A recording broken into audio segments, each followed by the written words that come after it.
It was, wait, we need other guesses, because 1955 is not the answer. It's not right. It's not right. B, 41. Yes, you are correct, Jan. It was 1941. Okay. So, and you just can't be shy. You gotta yell out some answers. Harlan Golfing Country Club, they first applied for their beer license in 1941.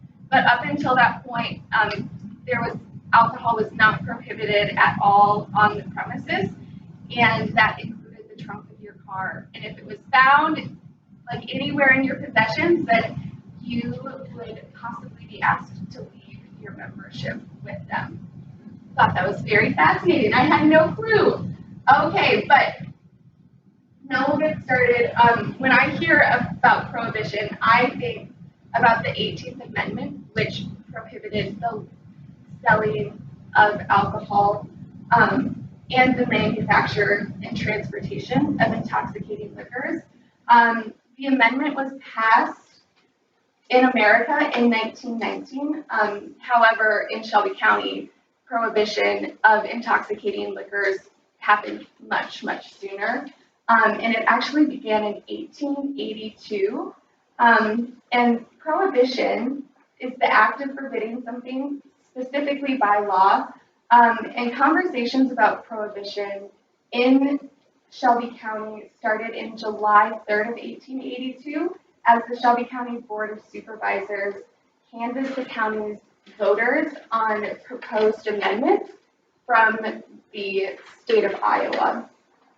And the total votes that came with this canvassing were 2,544, which 1,313 people voted for prohibiting alcohol, and 1,231 people voted against that. And when I hear numbers that big, I get lost and confused. So I did break it down for us with more of like a chart so we can see what that looks like.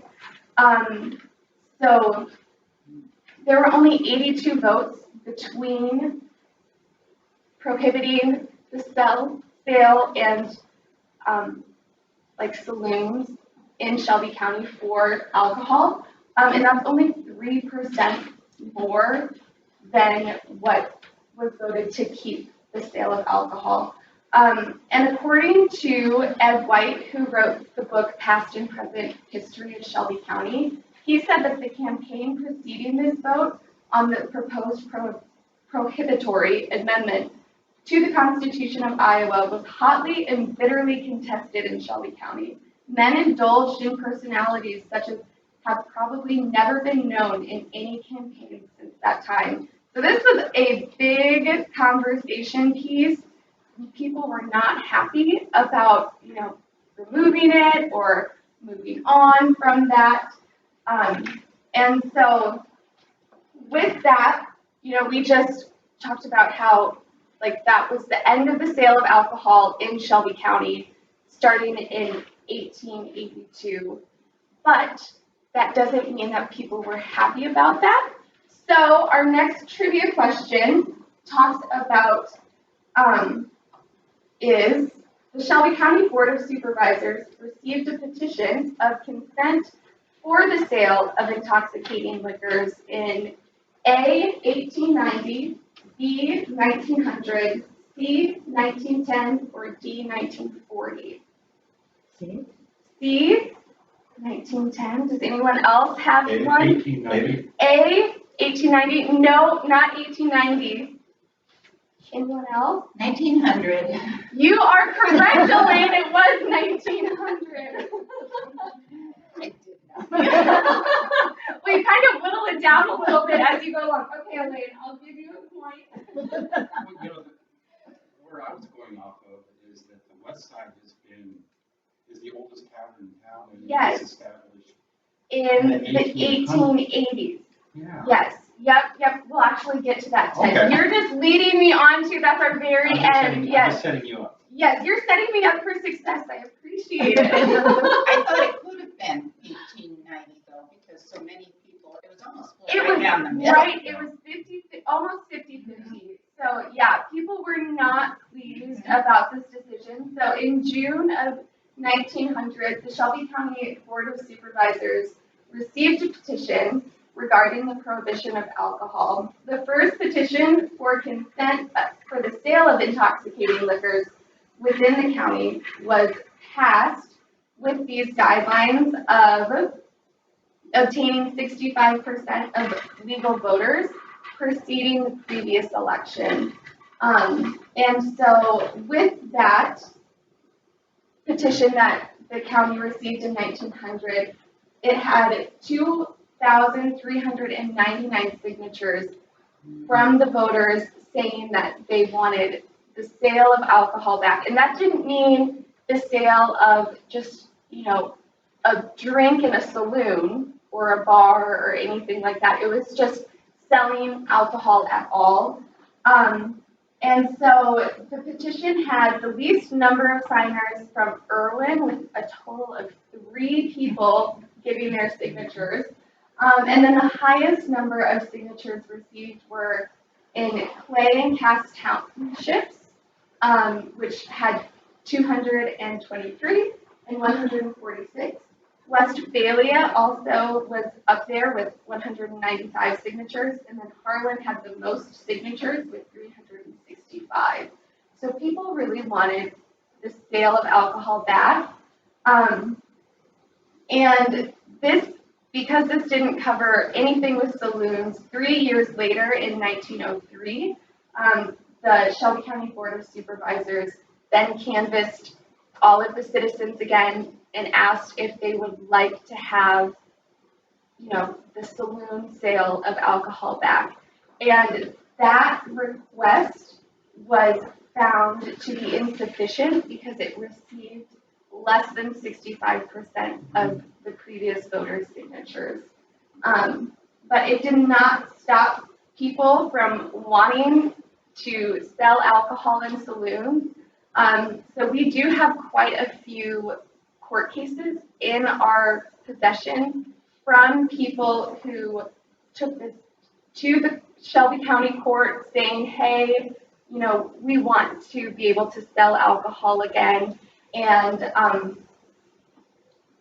the Shelby County Court used the defense that it did not have it based off of just the insufficient signatures. So we do have the petitions of consent up here, and I printed them off so you can see all of those petitions had to be filed with the state of Iowa to be approved, and they had to be announced in newspapers as well. So I have those printed up here, so if you want to see those afterwards, you can. It's fascinating.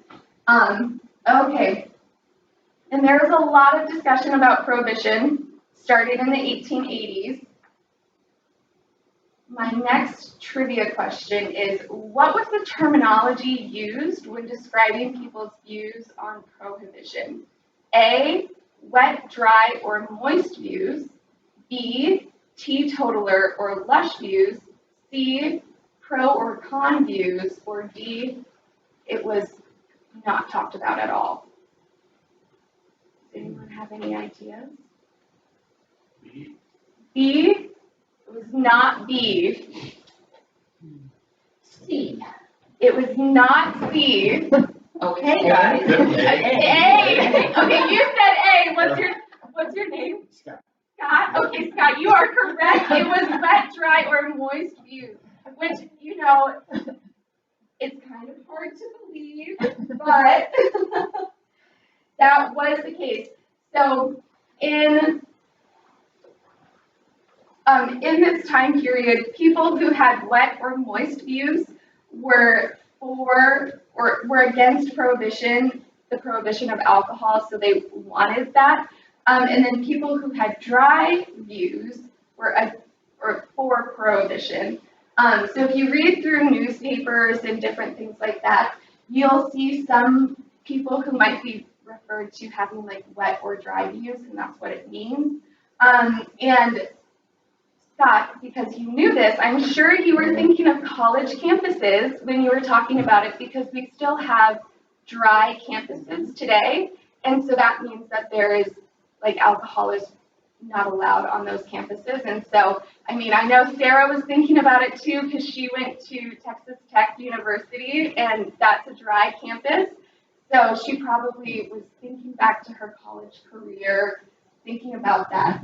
They talk about wet counties and dry counties, and that hasn't been all that long ago. Yes. 50 years maybe.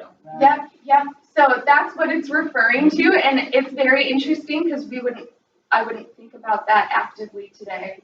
But yeah, that's what it was, and I mean, there are even newspapers in the area that had wet or dry views, and so you might subscribe to a newspaper that had similar views to you in regards to alcohol. And you know, dry views were very popular still during this time period, especially with women. And that started with like the temperance movement that ran across the United States. And this movement promoted the abstinence of drinking alcohol, or for more moderate people, it would just be to really encourage people to drink alcohol in moderation instead. And so Shelby County residents also participated in the temperance movement. The Sealand and Harmon firm were proprietors of the Temperance Billiard Hall located on East Market Street.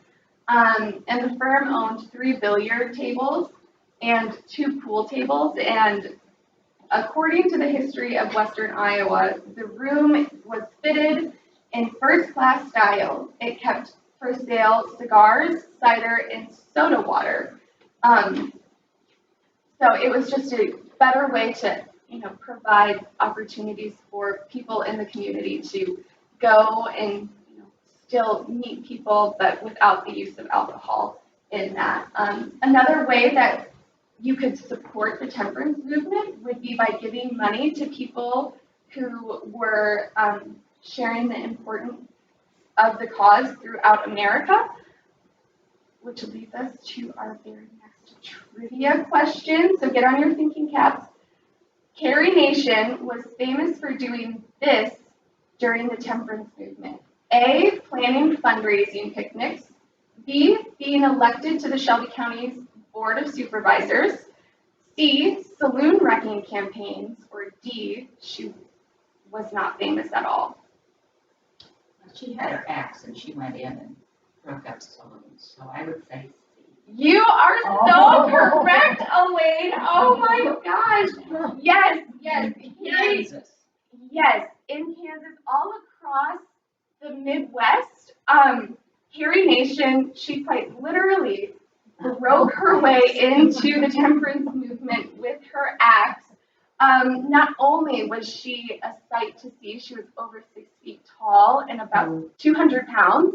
So she was a big woman. She was also incredibly strong.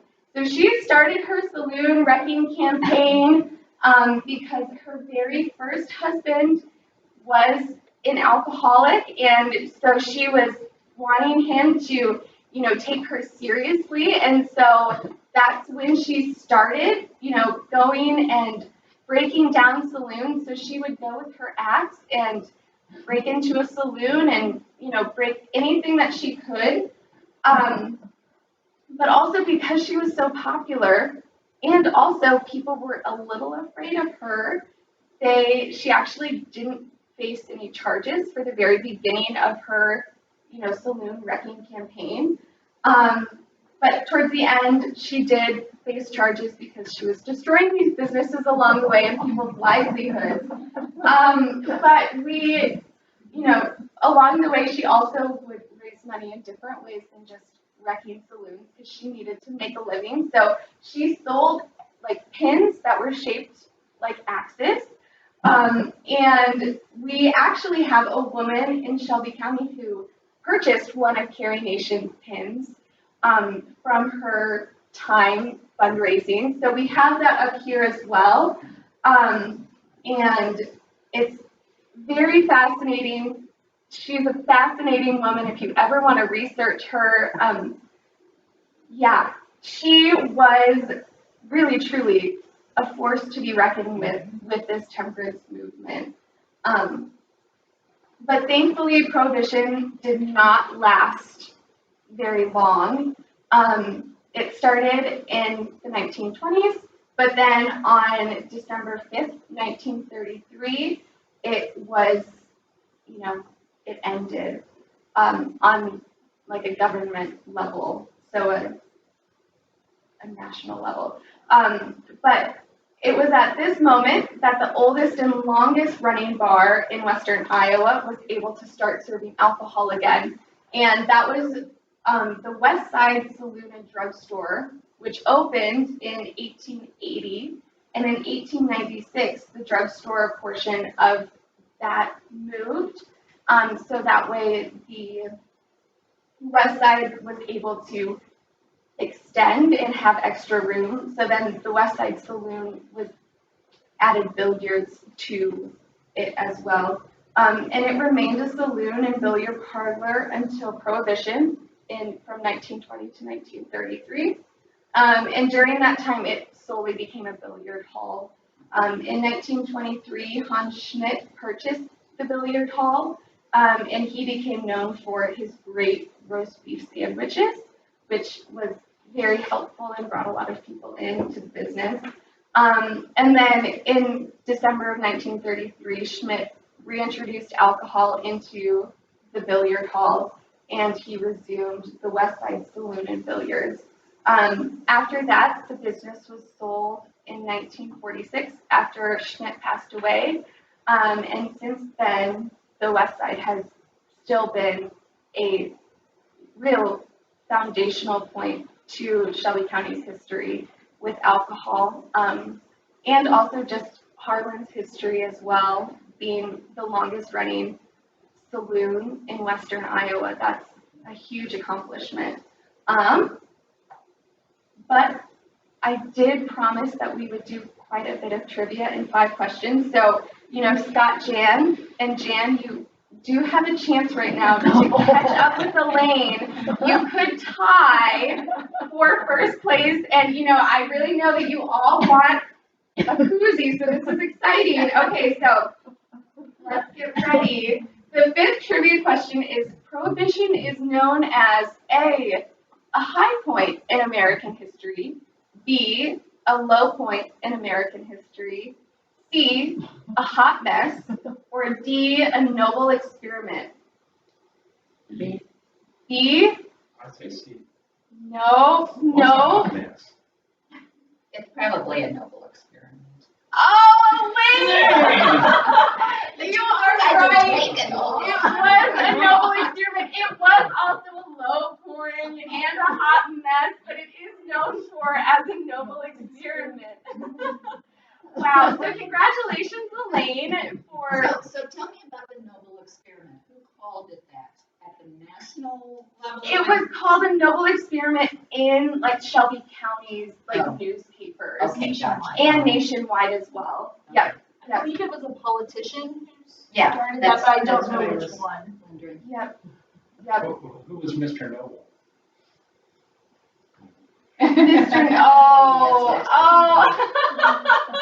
Sarah's she's smiling now. Good one, Ted. But that's all that I have for us today. But Ralph came a little bit early, and he did tell me that he has relations with some bootleggers. So if you need to, I know that we ended a little bit early, but Ralph, if you want to share just a little bit of history with us, I'm sure everyone would be interested in hearing. West Washington Township, my grandpa was a bootlegger. When I was about 10 years old, I asked my father, we had 8 acres of ground, hill ground, why the ditches were so deep in that field. So he said that's where his dad raised the rye for the bootlegging. So they would load the rye up in the back of a buggy and go south about 8 miles, unload, come back home. 2 weeks later, they'd go back down and pick up the hooch. So they went down and picked it up, and my understanding, the prohibition, they were, what do you call it, the ones that, they come and stopped at my grandpa's farm every so often trying to catch him selling hooch. So they got home, and they had 2 5-gallon milk cans full of hooch.